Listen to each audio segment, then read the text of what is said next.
आता गावाकडील बातम्यांचा वेगवान आढावा घेऊयात।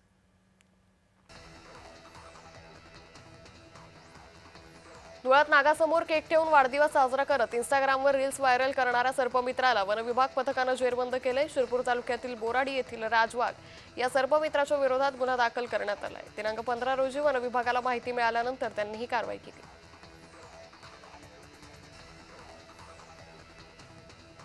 पैठणच्या सानपवाडी इथं गॅस गळतीमुळे आग लागली। ही बाब लवकर लक्षात आल्यानं कुटुंबियांनी घराबाहेर पळ काढलं। त्यामुळे जीवितहानी टळली आहे, मात्र घरातील रोख रक्कम आणि संसार उपयोगी साहित्य जळून खाक झालं।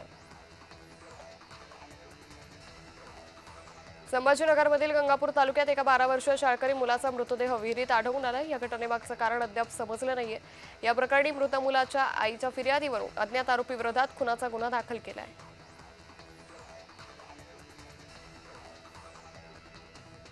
मुंबई गोवा महामार्गावरील चिपळूण तालुक्यातील सावर्डे कोंडमळा इथे एका कारचा अपघात झाला। कार चालकाचा ताबा सुटल्यानं कार महामार्गाच्या दुभाजकाला आदळली। यात कोणतीही जीवितहानी झाली नाही।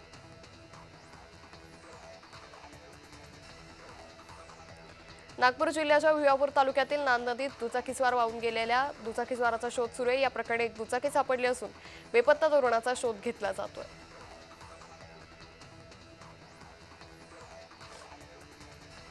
नागपुरात मोहगाव झिलपी इथं आमदार संदीप जोशी यांच्या गोरक्षण शेडमधील गायीची वासरं उचलून नेणाऱ्या बिबट्यामुळे परिसरात भीतीचं वातावरण आहे। अखेर वन विभागानं पिंजरा लावून बिबट्याला जेरबंद केलंय। पकडलेल्या बिबट्याला ट्रान्झिट ट्रीटमेंट सेंटरमध्ये नेऊन आवश्यक उपचार देण्यात आले।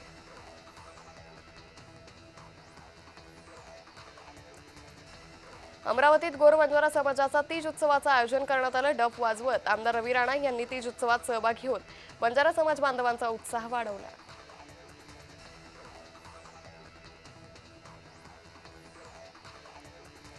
चांदवड तालुक्यातील रायपूर इथं बैलपोळानिमित्त कुंभारवाड्यात बैलांना रंग देण्याचं काम अंतिम टप्प्यात आलंय। तिसऱ्या श्रावणी सोमवार संपतात ग्रामीण भागात चाहूल लागते ती म्हणजे बैलपोळा सणाची। गावोगावी बैलपोळा सणानिमित्त लागणारं साहित्य खरेदी विक्री याची लगबग सुरू झाली आहे।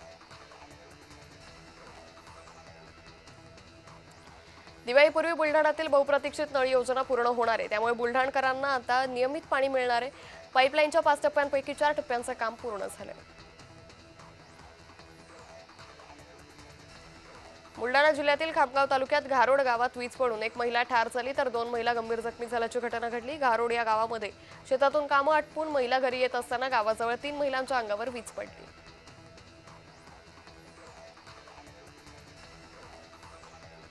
जालन्यात गणेशोत्सवाच्या पार्श्वभूमीवर पोलिसांच्या वतीनं प्रतिबंधात्मक कारवाई करण्यात आली। नागरी सुरक्षा समितीच्या कलमाखाली 380 लोकांवर कारवाई करण्यात आल्याची माहिती अप्पर पोलीस अधीक्षक आयुष नेपानी यांनी दिली।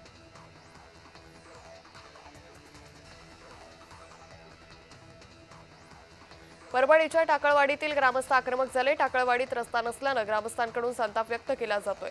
अर्धनग्न चिखलात लोटांगण घेत आंदोलन करण्यात आलं। प्रशासनानं मागण्यांकडे दुर्लक्ष केलं तर जिल्हा कचेरीवर जाऊन आंदोलन करण्याचा इशारा ग्रामस्थांनी दिला।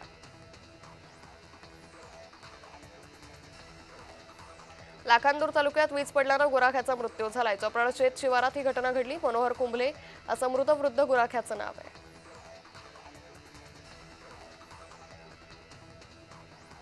माऊलींच्या जन्मोत्सवानिमित्त आपेगावी संत ज्ञानेश्वर महाराजांच्या मंदिराला आकर्षक फुलांची सजावट करण्यात आली। आकर्षक रोषणाईनं मंदिर परिसर उजळून निघाला।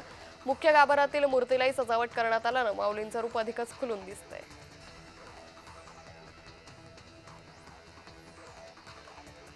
छत्रपती संभाजीनगरमध्ये झोपेत अंथरुणात विषारी साप चावून एका 13 वर्षाच्या मुलीचा मृत्यू झाल्याची घटना घडली। कर्णपुरा भागात हा प्रकार घडला। वैष्णवी अखिलेश पवार असं मृत मुलीचं नाव।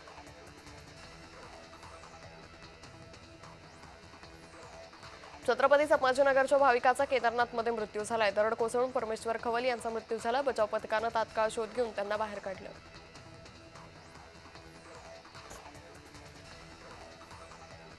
गोंदियातील इटियाडोह धरण ओव्हरफ्लो झालंय। जुलै महिन्यात आलेल्या मुसळधार पावसामुळे धरण 98% भरलं होतं। 2 दिवसांपासून सुरू असलेल्या पावसामुळे धरण यावर्षी प्रथमच 100% भरलंय।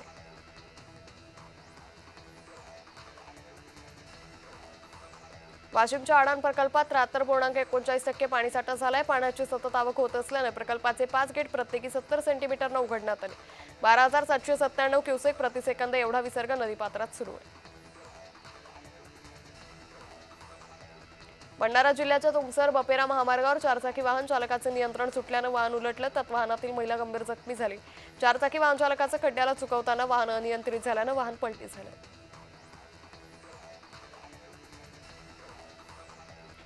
जळगाव शहरातून जाणाऱ्या मुंबई नागपूर राष्ट्रीय महामार्गावर ट्रक चालकाचे नियंत्रण सुटल्यानं ट्रक दुभाजकावर अडकला। दुभाजकावर ट्रक अडकल्यानं मोठा अपघात टळलाय। मुंबई नागपूर राष्ट्रीय महामार्गावर मानराज पार्कजवळ भरधाव ट्रकचं नियंत्रण सुटलं।